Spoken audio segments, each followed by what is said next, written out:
Hey everyone. So the recording for this episode went long, like super long. So we're trying something new and making the last part of today's conversation just for paid subscribers, as well as the usual Ask Ann Anything bonus segment. Head to culturestudypod.substack.com for the extended version. Otherwise, thank you so much for being here. On with the show. Let's see, do we have... Yeah, I have it. One second. You have it? Okay.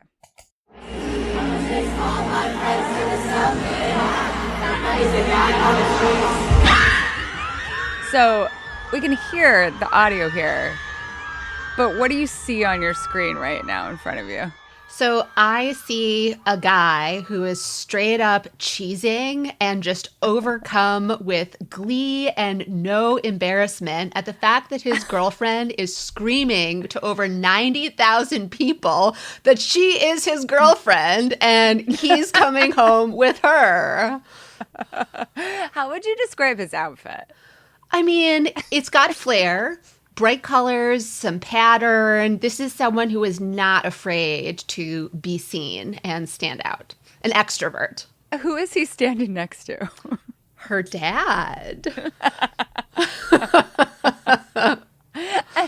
And I guess this is me describing, like asking you to describe some sound, but like how is the crowd reacting to this? The crowd is beside themselves with glee and mirth and like finally our girl has someone who is okay with her being her.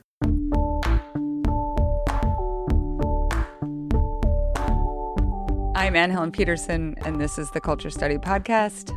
I'm Leah Littman. I'm a professor at the University of Michigan. I also co-host Strict Scrutiny, a podcast about the Supreme Court and the culture that surrounds it. And I was quoted in the Wall Street Journal for being among the top 0.05% of Taylor Swift fans on Spotify. And we have a special third co-host with us today. I'm Melody Rowell. I am a Kansas City resident. I am married to a Kansas City Chiefs season ticket holder, and I produce both Strict Scrutiny and the Culture Study podcast. Okay, so if those intros don't tip you off, we're talking today about all things Taylor Swift and Travis Kelce. This is not part of the script. I just want to put in a little bit about one of the first things that you asked me, Melody, when you met me. Do you remember? It was like, I don't know, maybe the third question that you asked me. Okay, I don't think it was like that soon. I think I gave it like a couple months, maybe like 6 weeks of being normal. But we were coming up. No. It was not 6 weeks. It was very early. Well, there's nothing wrong with when this. we were getting ready to launch our last podcast, there was a day coming up that coincided with the release of Taylor Swift's Midnights. Okay. And I wanted to let you know that I was going to be unavailable that Friday because I would have been up all night. Yes. But I didn't want to I wanted to know if it was a safe space before I just like told you this insane thing about my schedule. And so I asked if you were a Swiftie. And I think I responded, like, because I didn't know, right? I didn't know if you were like about to shit talk, right? Like, right. And that, so I was like, oh, wait, yeah, I like Taylor. Like, I like Taylor Swift. Like, I'm a fan of Taylor Swift. You said I'm not a Swiftie, but you're like, but yeah, she's fine. Like, yeah, positively non-committal. Yes. And then I think, like, I've evidenced myself to be not necessarily a Swiftie, but someone who is part of the Taylor Swift Admiration Society. Yes. For sure. And it's only a matter of time until that becomes Swiftyism. Exactly. So, Leah, apart from being cited by the Wall Street Journal, what are your credentials as a Taylor Swift fan? What aren't my credentials? So I have been to 4 Eras Tour shows. I have been to every Taylor tour ever since Red. I make my own Taylor Swift t-shirts and outfits coinciding with every album, every set of vault tracks, basically anything that kind of moves me, which is, it turns out, a lot of what she does. The only thing I consume on TikTok is Taylor Swift content. Like Melody, I am also unavailable during any Taylor Swift release dates. And also, I share the same birthday as Taylor Swift. So the universe has basically united us. Melody, what are your credentials? Can you top that? No, I'm not even going to try and top that. But I do think part of my credentials are that I used to be a hater. I was like, What? Yes. I thought you knew this. Unsubscribe. I'm done with this podcast now. Melody, this is a very... you're fired. This is a very powerful conversion story, and I just want to share my testimony. Okay. Witness. So I was vehemently anti-Taylor, would get in arguments about how I thought she sucked, how I thought she was really inauthentic, always acting surprised to get these awards, and it's we get it. This is misogyny culture in action. I know. And I was 20, in my early 20s during this period, / high school. I think that thought she was to do ridiculous. With it. Yeah. Yes. Yeah. So then with the release of 1989 in 2014, that sort of solidified her movement from country to fully pop. I also was not a country music listener in general, so I don't know why I felt like I needed to beef with her.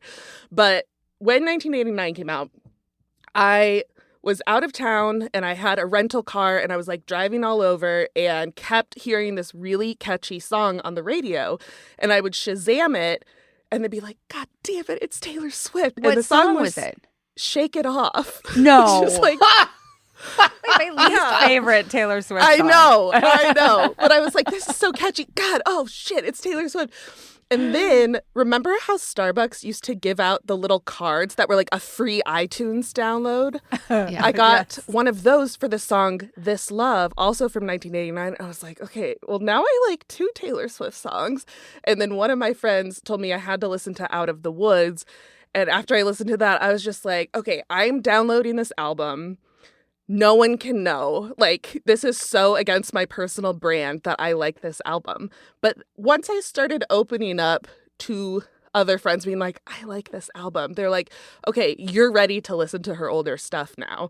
And so I started doing a deep dive into the back catalog and was like, she's really onto something. And I didn't know that at the same time, my sister, who I'm very close to, was having a similar experience with Shake It Off, where she would also be like, this is catchy. Who is this? So it's something in our DNA. So then we secretly started liking Taylor Swift together and then got more brave about sharing our truth with others. And so the 2 of us went to the 1989 tour in 2015.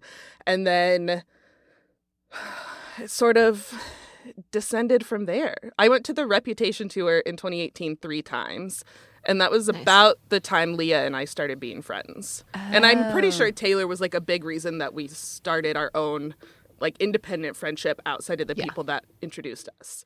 Okay, so I was going to share some of my history, but I think it would actually be better positioned in some of our responses to these questions because we have a ton. And I think we want to cover as many as possible. I will say that just before we all start, I am so glad that we have 2 real Swifties here who have the minutia of information. And I might take just slightly more of a objective celebrity studies posture here than I normally would, only to play the foil. So yeah. Just understand that. I also want to note that right now Melody is wearing a sweatshirt that says, talk to me about Taylor Swift. I'm wearing a sweatshirt that says 1989 Taylor's version, and I'm wearing a T-shirt that I will reveal later in our conversation because I know there will be an occasion for it. And I am wearing a flannel covered with dog hair. So let's go. Very Evermore coated. Yes. So let's get into our questions. We're going to start with some general questions about Taylor and then get more into her relationship with Travis Kelce just a little bit later. So first up, let's hear from Tabitha. Melody, will you read this question for us? Why is Taylor Swift so famous / popular now?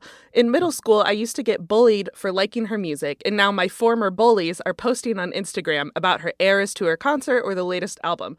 I'm not complaining, but genuinely curious to hear your thoughts on why she has become such a cultural icon. So how old do you think Tabitha is? If she liked her in middle school, she's probably in her late 20s? Late 20s, early 30s. Right. Taylor and I are about the same age. We're 6 months apart, and I'm 34. She just turned 34. Yeah. So her music started coming out when I was in high school. Okay. So, yeah. So here's my theory. She was very cringe if you were also in high school when Teardrops on My Guitar came out or Tim McGraw, these songs. Whereas I was in my late 20s And to me, it was coded as like, oh, this is actually kind of like high school, early college nostalgic for me, right? So I liked early Taylor Swift a lot. And in part, I am also a country music fan, so like I liked that part of it. But then all of my friends too, we all were like, we like this Taylor Swift person, right? Like it was almost like liking Miley Cyrus at that same time. It was very similar. Or like me liking Olivia Rodrigo now. Yeah. Part of it for me, like being the same age as her. So earlier this year, Taylor did her re-release of Speak Now, which was her third album.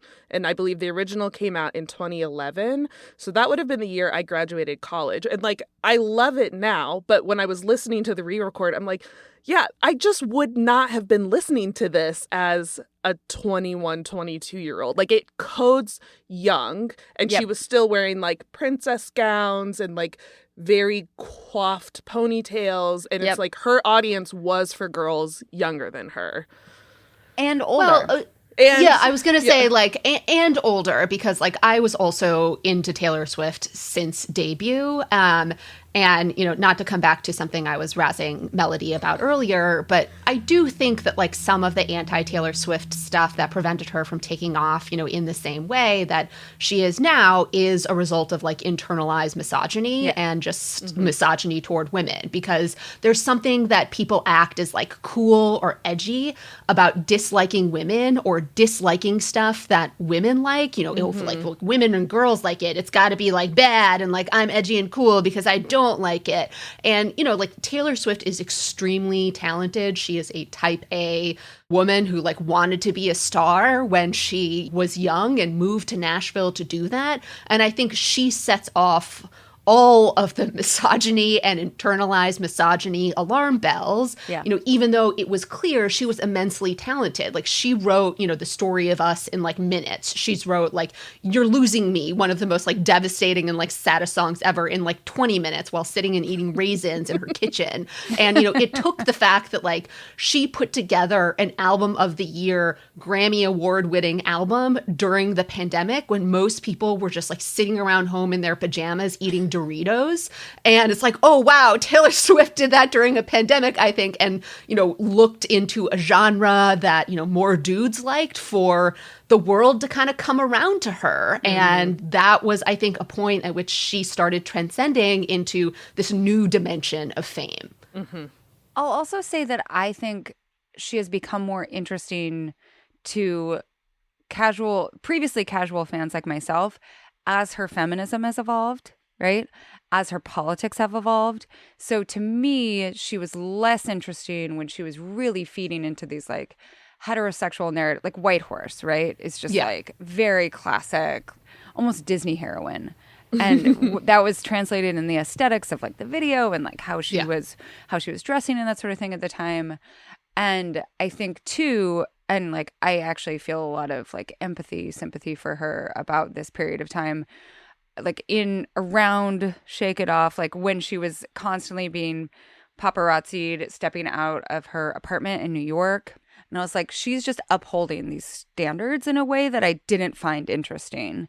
And then I think she's become more musically complex in ways that I think like we should be careful about being like, oh, like she's done more things that like are coded as masculine within the music world, then that makes her more interesting. But I just like, I think her music, like she has more albums. It's more like there's more things, there's more places, points of connection for me personally.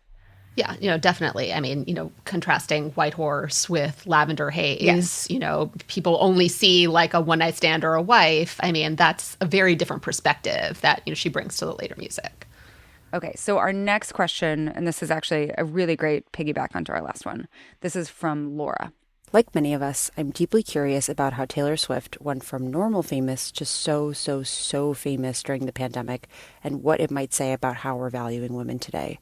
Just a few years ago, she was often still perceived as mean, catty, sleeping around too much, and these misogynistic views seem to have been really left by the wayside.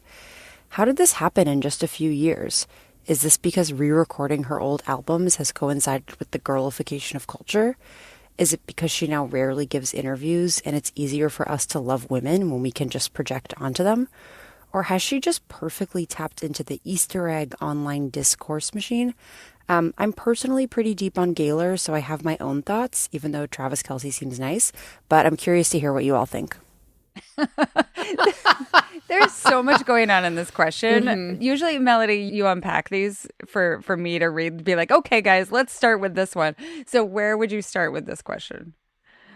I mean, we kind of already talked about going from normal famous to so famous. Yeah. And a little bit about what it says about how we value women. What about this question of, does revisiting her old albums coincide with the girlification of culture? I think that's a really interesting theory.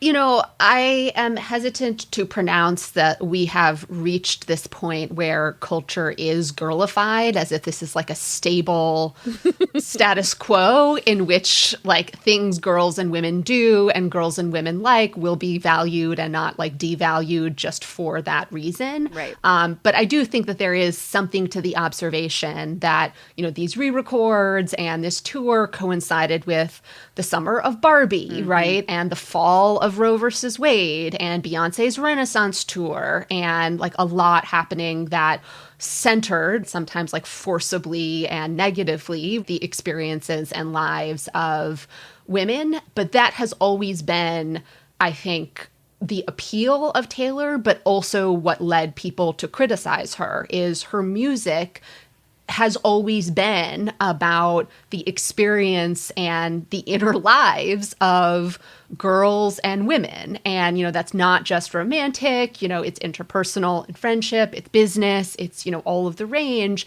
And I think that has always been part of the appeal. And maybe, you know, at some points in time, it is more acceptable to say, it's actually really cool, right, for this person to be able to describe and sing about what it's like to be a girl and woman at various stages in their life and various experiences. But I think it would be impossible to identify one explanation or one reason why she went from famous to super famous. I think it's a bunch of different things. I think from a star studies perspective, those labels that this question asker, Laura, affixes to her star image circa 2016, so like mean, sharp, sleeping around too much, like I would say kind of like not in on the joke as well. Like there's just there are different valences that were floating around her during that time. This was also around, when did she first like make a political stance? She sowed the seeds of allyship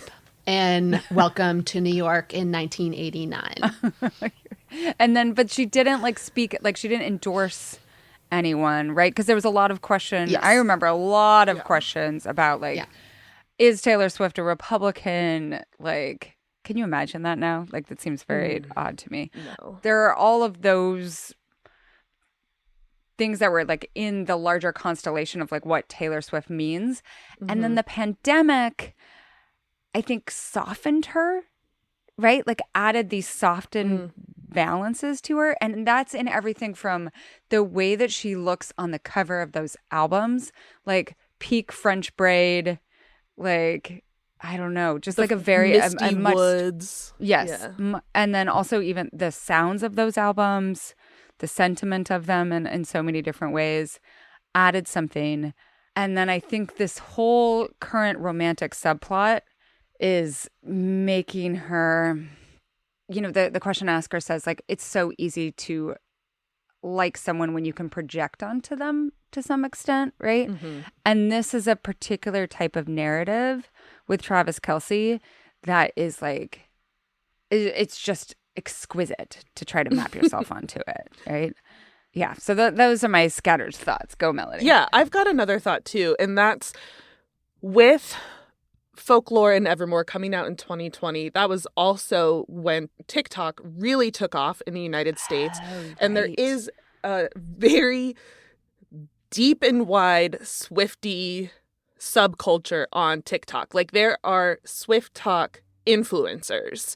And I think that's where my fandom went from like, I really like her to like, I'm a nut. It's like, it is this space where people are sharing their breadth of knowledge that they've gained over the years from being a fan and helping draw the connections between albums and lyrics, or drawing the connections between this lyric might be about this person that was in a paparazzi picture in 2013. How do we know? And so you really get submerged into the lore on TikTok that I think definitely deepened my appreciation and my understanding of her whole career since I was late coming to the game. Yeah. I would also say that, I love the fact that this question asker posits so many different theories and then it's like, and also I just should note that I'm very into #Gaylor. Like that emphasizes to me that Swift herself is what a star studies person would call polysemic. That means that like there are so many different ways to read her. Her text has so many different meanings. And so she has developed many more entry points for fandom in terms of like, I am a fan of Gaylor, which means I am a fan of her in that way. Yeah. There might be many different ways of reading texts, but Evermore is Emily Dickinson all the way down, and I will die on that hill. Yeah, should we just define Gaylor quickly? Yes, we should. So Leah and I also both identify as Gaylors, although she held out on me for a long time and put up with like a lot of dumb things I texted her about, like maybe Taylor and Joe are like secretly married, and she just be like, no, I don't think so.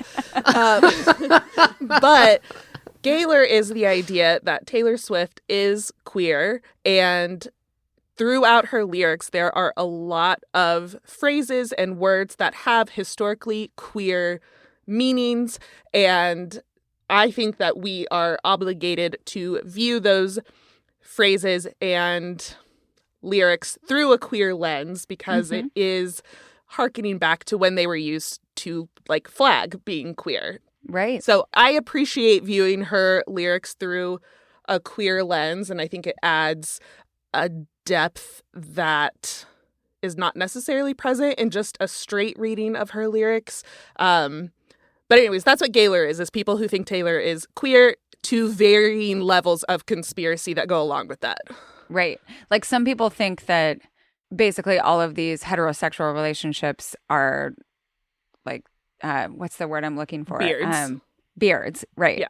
Some people think that. And no, it's not beard because beard is the other way. It's purses. I think they're right? also they still used. they still call it bearding. Historically, they were called purses. In like classic Hollywood. That's more fun. And then some people who think just that she is queer, as in like she also has relationships with women, right? Yeah.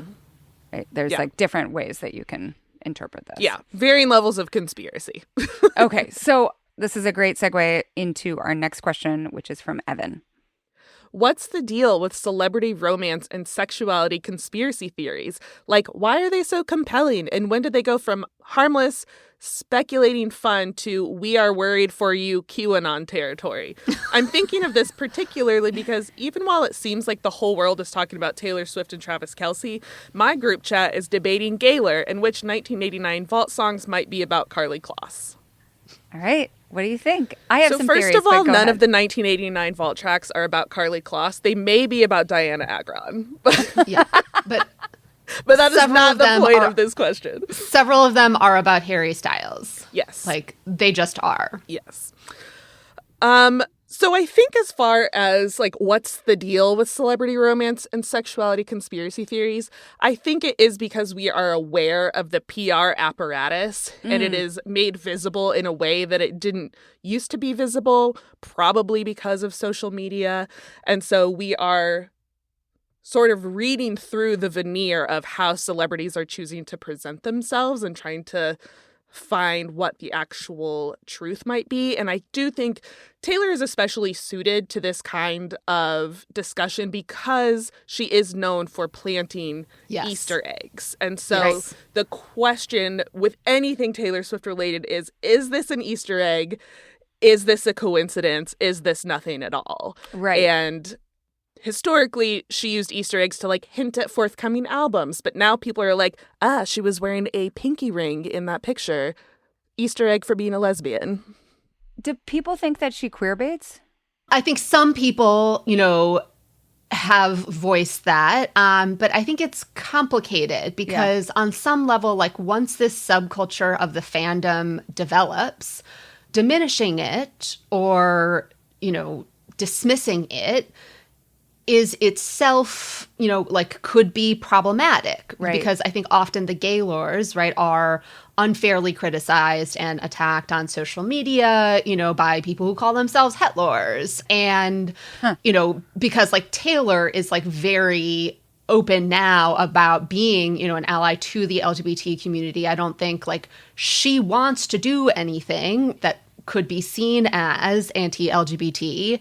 And so, is she queer baiting? Is she, engaging with a sect of her fandom? Is she dropping Easter eggs? I think different people kind of would identify at like different points in that spectrum, much like sexuality exists. But I don't think of it as queer baiting, really. It reminds me to some extent, and I wonder if this is like a productive comparison, but a long time ago, someone asked George Clooney what he thinks about persistent rumors at the time that he was gay. And I always thought his answer was really interesting, which was that he said something along the lines of, if that makes people happy, who am I to say that that's not the case, essentially, right? Like he didn't want to shut down any readings of him. And if I'm remembering it correctly, like maybe there was part of it that kind of seemed like let people have their fun, which is a little bit infantilizing. But I do think that like just that idea that a star doesn't have a responsibility to shut down the ways that people read them.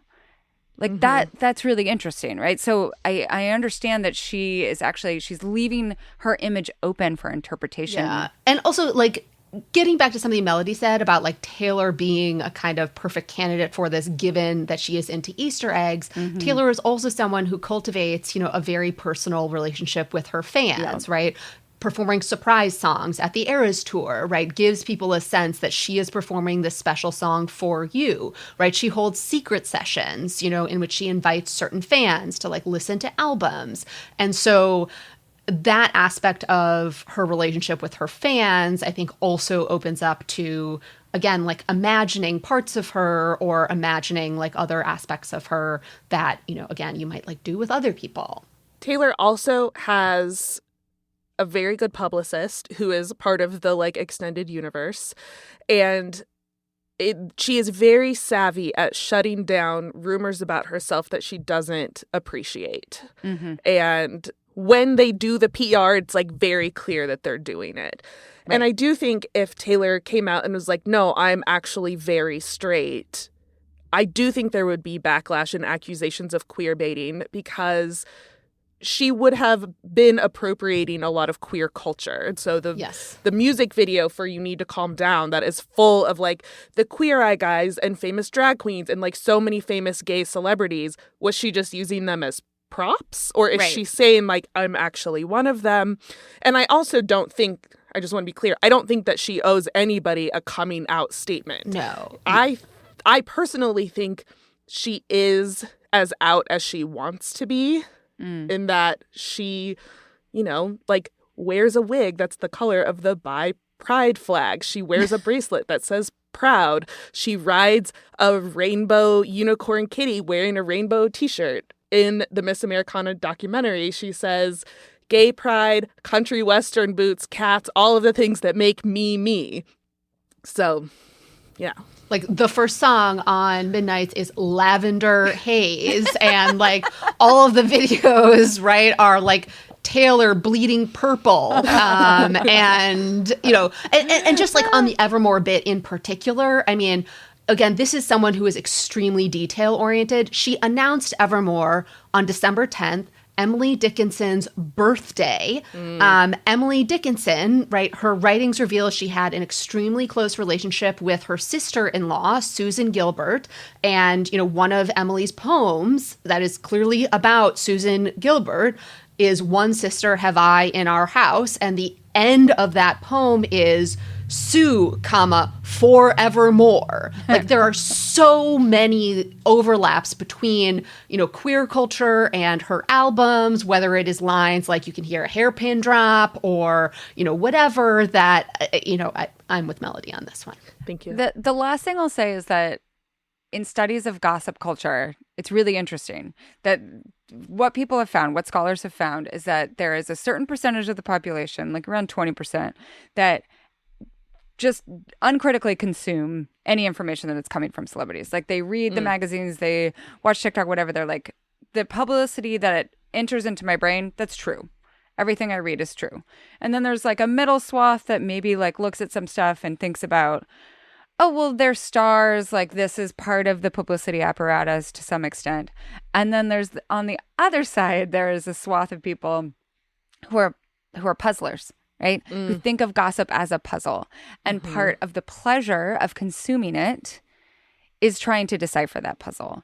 And I think that would be true. Like you could say that to some extent about people who get into something like QAnon. They're puzzlers. The danger is when it becomes dangerous to other people or threatens democracy or or it leads to like violence or threats of violence, right? Like that's where I think, by believing that Taylor is queer, like that does not unsettle our understanding of like our demeanor. I don't know. You know what I mean? Like yes.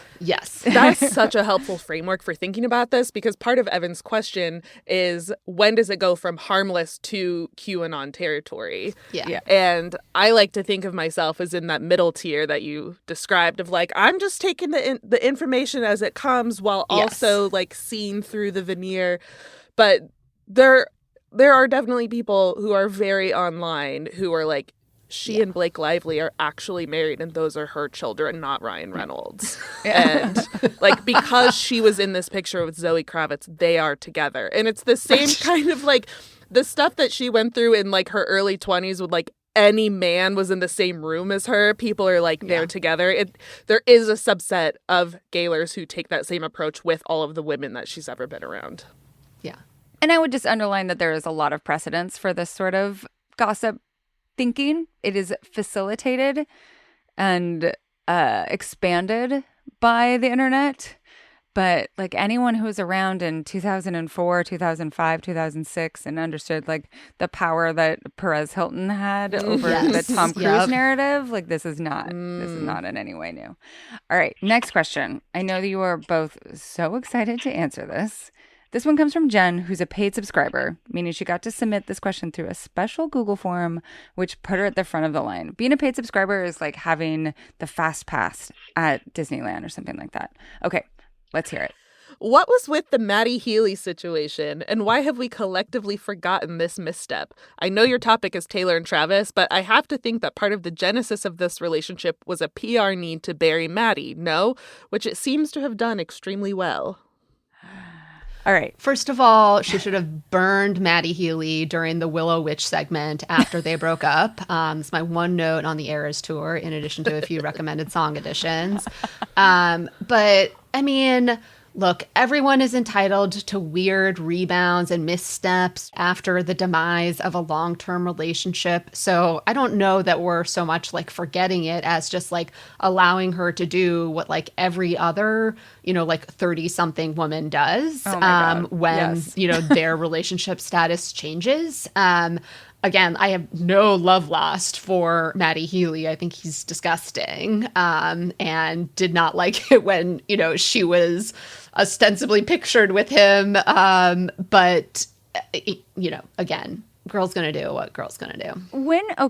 I want to situate the Matty Healy rumors or like dating with this new information that we have about when she and Travis started hanging out. There's no overlap. There's no overlap? Yeah, because she was broken up with Maddie when she performed The Lakes, I think was that Chicago, maybe? But it was after Nashville and before I saw her in Detroit, and that was in June. So there's just no overlap there. It was, their whole thing, it only lasted maybe about a month. And this was my Roman Empire at the time. Like, I was spending so much time thinking about it. Yeah. And, like, definitely felt weird about listening to her music. Just, if you don't know the Matty Healy situation, the TLDR is he's the frontman for the 1975, and he's just very gross and racist and said horrible things about Ice Spice and then Taylor like did a collab with Ice Spice. And he also was on a podcast laughing about some, I don't even know the adjective I want, about his taste in porn and very like demeaning, upsetting kinds of porn. And then Taylor is like dating him, and everybody is up in arms of like, how could she date somebody who is so gross? And I should say, we don't actually know that they were dating.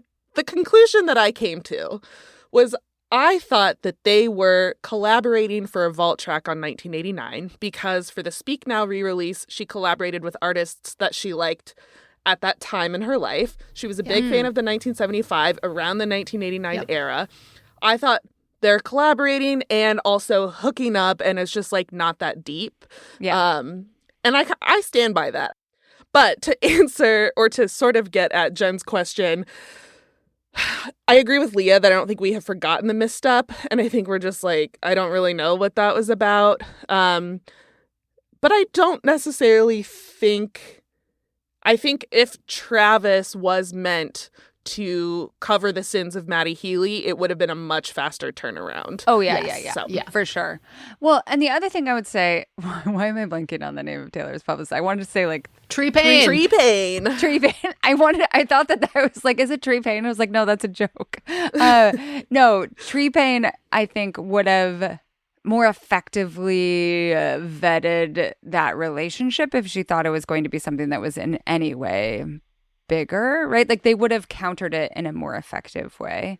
So my neighbor actually works in music publicity for much smaller artists, but I texted her at the time and I was like, can you please explain this to me from a PR standpoint? Like, what do you think is happening behind the scenes? And she was like, look, like all we can really do as PR is like tell them what we think the best course of action is, and then whatever choice they want to make is still their choice, and we just like do the best we can. Yeah. And so maybe Tree knew everything and was like, girl, dump him, and Taylor's like, it's not that big of a deal. Like, we don't know. Yeah. Right. Yeah, that's the thing, is this is very different than when someone's like almost in a Svengali relationship with their publicist, right? When their publicist is like, and now you will date this person, right? It's like, and now Robert Pattinson, you will date Kristen Stewart, like, and it will be good for your careers. Like, that is not the level that we're talking about. Okay, we promised you this episode would be about Taylor and Travis, so let's get to that now. Our first question is from Jane, and Melody's going to read it.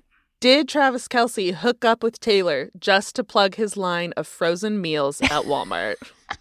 I mean, I don't think it's just for the frozen meals. He also has a podcast and sells jerseys and other things too. I mean, look, I don't know. I guess I just say kind of like two things about this question. One is, as we were talking about when we were watching the TikTok video, I mean, Travis Kelce seems to really want to be Taylor Swift's boyfriend. Yes. You know, and I think he wants to be her boyfriend for many different reasons. And one of those reasons is probably she's a really big star and he thinks that's cool. He also gave, an interview to the Wall Street Journal in which he's like, gosh, she's like really smart and uses these big words that I don't know what they are, and like words he doesn't know how to spell, like squirrel, and, other things too. So, I think there seem to be a lot of things about Taylor that he likes about her.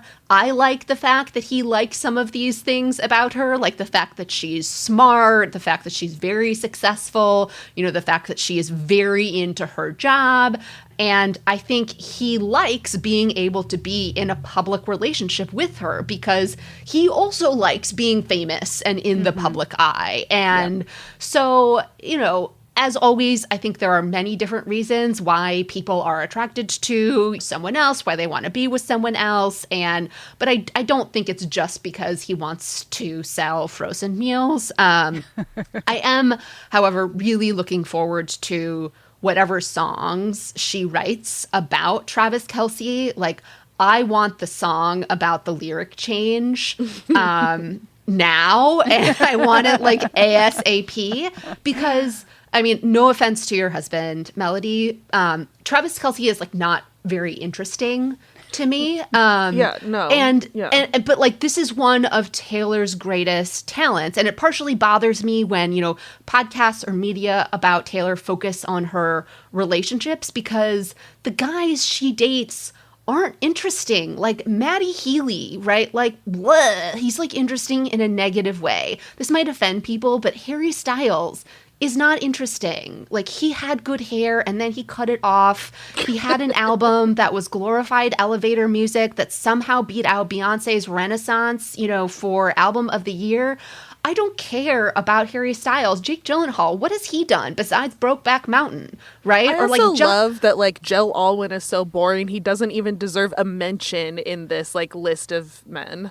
Oh, I might have gotten to him. I might not have. But the point is that, like, she imbues these relationships with, you know, such like narrative and lyrical interestingness, the same way that she imbues like all aspects of girls' and women's lives that people relate to with that same kind of like narrative, lyrical interestingness that like I now find Harry Styles somewhat interesting. So interesting, I made a t-shirt that says, Harry Styles is a lying traitor who can't drive. And that is the t-shirt I am wearing. And again, like, that is her skill. And it benefits all of the dudes she dates way more than anyone, you know, acknowledges. Again, you have these podcasts talking about Harry Styles as if he's like some kind of cool dude. He's not cool.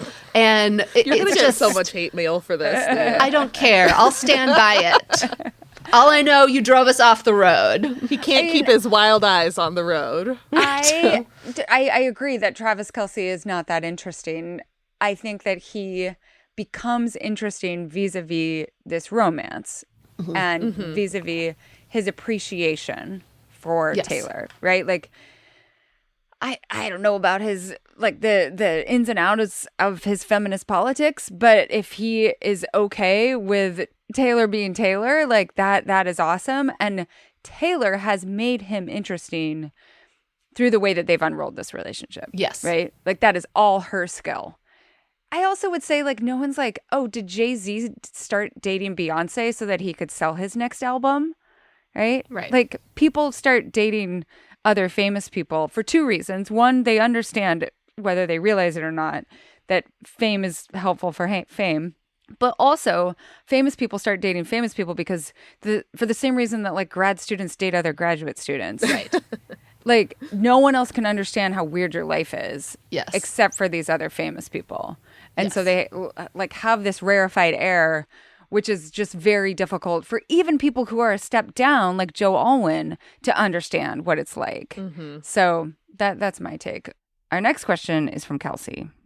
Regarding Taylor and Kelce, there were so many TikToks analyzing how he seemed to be keeping her safe and how he's taller than her, which must be nice for her to feel small. It feels like there's a lot to unpack there, and I don't really have a question. It's just an angle to think about with all that.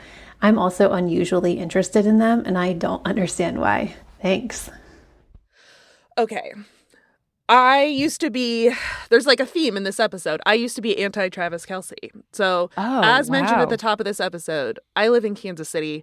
My husband is an enormous Chiefs fan. He has season tickets. I say he has them because, like, I don't want to go. Although I did recently go with a pair of binoculars so I could watch Taylor. Yes. And I thought, I always thought Travis was, like, very obnoxious. Like, he's a showboat. He is just, like, a big, dumb dude. And I also couldn't understand, like, why does he need a podcast? What could he possibly have to say? Which is, like, you know, I'm allowed to think that because I have podcasts. So when When Taylor first showed up at that Chiefs game in September, my phone started blowing up and I was like distraught because I was like, first of all, I don't want her to be with another man. Period. Yeah. Second of all, like, are you kidding me? Like, he's so dumb. I just like, and I was really like inconsolable for like 24 hours. And my husband, Bobby, I think was like kind of offended because he really likes Travis Kelce. And he's like, we have gotten in multiple fights over the years about how dumb I think Travis Kelce is. And so funny. Like, you have like this whole other connotation to him that I had none of, right? Yeah. So like the next morning I woke up and I was like, I think I've come around to it. And Bobby was like, finally. And because I had to do some Googling, Travis Kelce, as far as NFL players go, is very unproblematic. Yes. So this question about how he's tall and it must be nice for her to feel small. I feel qualified to answer this because I am 5'10", and my entire life just like desperately wanted a man to be taller than me because I never got to feel small. Like, I've been this height since like 7th grade or something. And so I always felt like, as Taylor would say, the monster on the hill, because I was like always taller than the boys until my senior year of high school. And like, nobody wanted to go out with me, you know, like no one ever had a crush on me. And maybe my personality sucked. I don't know. But I do think part of it was like, I was tall. And so I, of course, am like projecting my own feelings about that onto Taylor. And also thinking about the relationships I've been in where like my boyfriend didn't want me to wear heels because I would be taller than him. Insecure masculinity. Yeah, which somehow became my problem. And so I do think whether it's shallow or not, or problematic or not, there is a feeling of relief that comes with being somebody taller and bigger than me. So I just love that for Taylor. Like, my husband is taller than me. I love that for me. And I love that Taylor, who I think is about my same height, like Travis is 6'5". Also, I should say, my husband used to work at a popular retail store in Kansas City and met Travis on a couple of occasions. Ooh. And he can confirm that Travis is quote unquote huge. My husband's like 6'1", 6'2". He says Travis is huge and smells good. So that was like the final piece. Doesn't he look like a guy who would smell good? Yeah, he looks like a guy who would smell good. Yeah. So yeah. That's my feelings as a tall girl.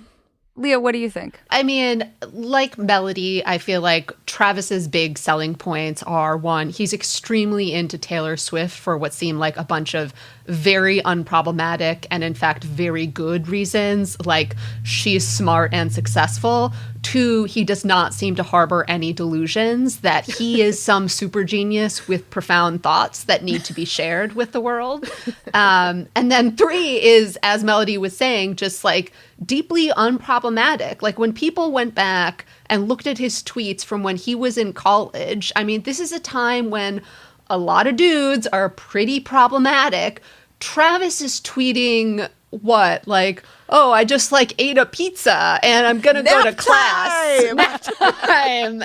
And I just saw a squirrel. And so I think like, okay, you know, unproblematic, beefy bro, you know, fine. And we also, I think, you know, we've talked about foils a lot.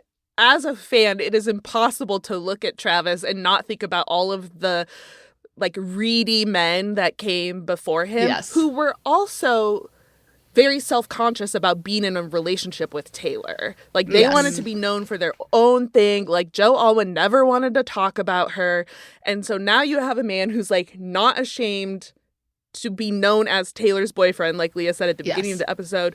And he also happens to have like a completely different physical build. So I do think we are kind of putting the two together, that he seems very different physically and emotionally. Well, it's kind of a perfect storm because, so here's the thing. Fame is feminizing. It, like, historically, it has feminized because you become the object of the gaze through the fact that you are a celebrity that people are talking to. Gossip is feminizing. It takes a lot of masculinity to stand up to those feminizing forces, or at least to not feel insecure about them. And what football players have are images that are uniquely resistant to that, right? Like, they are gossiped about all the time. It is usually in regards to their athletic acumen. But like they are so used to people talking about them and like having to sit for interviews and like making the entrance into the football field. And also I think this is what's really interesting too about sports players is they are given a sort of pass to play around with fashion. Yeah. Because there is no other question of their masculinity because they're like pummeling into people on the field, there is that space for them to play around with like, I'm going to wear clothes that you might not associate with someone who looks like me in an interesting way. So I think that like that, when we talk about how Travis Kelce is not interesting, like I think there is actually some interesting things about him. I think he's like, he likes weird things and like takes chances and like think of all of the different outfits he could have worn to that concert. Yeah. If Brazil, he was Joe, right? he would have worn a black T-shirt and a black hat and stood at the and back sat of the there tent, like grousing, pouting. So Travis and his brother, Jason Kelce, who plays for the Philadelphia Eagles, they have a podcast, as we've discussed. They, a few months ago, had their mom on, Donna Kelce, and Jason asked her if she was sad that she never had a daughter. And she said, no, because I have Travis. And like, because he can sing, he can dance, and he's like a little fashionista. But that comment was just like so endearing to people. And I don't think anybody took it as like, wow, she thinks her son is like weak and girly. Yeah. It was like a compliment. Yeah. All right. We are already running long, but we still have a couple of questions about whether Taylor and Travis are endgame. If you are curious about our thoughts on that, I promise they're really good. And if you want to hear advice on making friends in your 30s and 40s, head over to our Substack and become a paid subscriber. Think of it as like the extended director's cut version of this episode. You can find it at culturestudypod.substack.com. You'll also get access to the discussion thread for this episode, which I'm sure is going to be all over the place. Leah, this has been a total pleasure. Melody, this has been a total pleasure. Where can people find both of you on the internet if they want to hear more from you? I'm on different social media sites. So I'm on Twitter and Blue Sky at Leah Littman. I'm on Threads at Prof, P-R-O-F, Leah Littman. Of course, there's the podcast, Strict Scrutiny, which is out weekly on Mondays. I don't really produce TikTok content. I mostly just consume it. My dog has her own Instagram, and that's ms.stevie.doodle. She's named for Stevie Nicks. And you know, my dog's name's Steve, so we have Steve and Stevie. There you go. Yeah, So cute. yeah. Melody, where can they find you? I'm mostly on Instagram these days. My handle that I made in 2011 and never changed is at Melodious47. It's amazing. And I've been debating about whether I should make it more professional, but I don't want to. And you can hear my name in the credits of both Strict Scrutiny on Mondays and the Culture Study podcast on Wednesdays. And let me just put in a little plug. I know that I created pressure last time I did this, but you do great, honest book reviews. Yes. And also put in Taylor Swift content on a semi-regular basis. So Melody's book recommendations are without fail. I just consumed the entire Court of Thorns and Roses series on my birthday vacation, and it was as good as she said it would be. I think I also introduced you to Emily Henry and Sarah McLean. Yes, right? you did. So. Also impeccable. I also just want to say that Strict Scrutiny is my favorite podcast for really understanding the world around me. It's basically the most important politics podcast that I listen to. Even though it's court focused, I think that it makes the world understandable. And I 100% appreciate that it's coming from women in that perspective. So thank you so much. And I hope everyone checks out both Strict Scrutiny and Melody's Instagram. Thanks for having me. Thank you for having me. Thank you so much for listening to the Culture Study podcast. Be sure to subscribe wherever you get your podcasts. We have so many great episodes in the works, and I promise you don't want to miss any of them.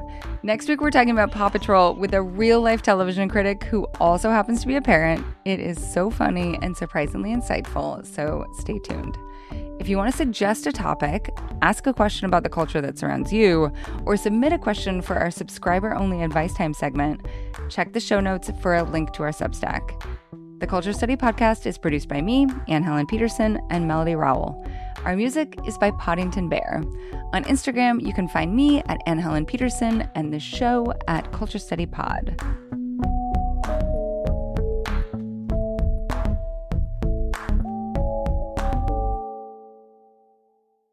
That was so much fun. I could have gone another hour, honestly. I know. I'm not thinking of everything that I meant to bring up and didn't. I know. We didn't even talk about the jet tracker. I didn't talk about the lyrics from "You're Losing Me" with like "My pain is such an imposition" and like all of the things. And I didn't even bring up Ivy. I meant to talk about why didn't Jason bring jeans for Jason? Like, he is a feminist icon.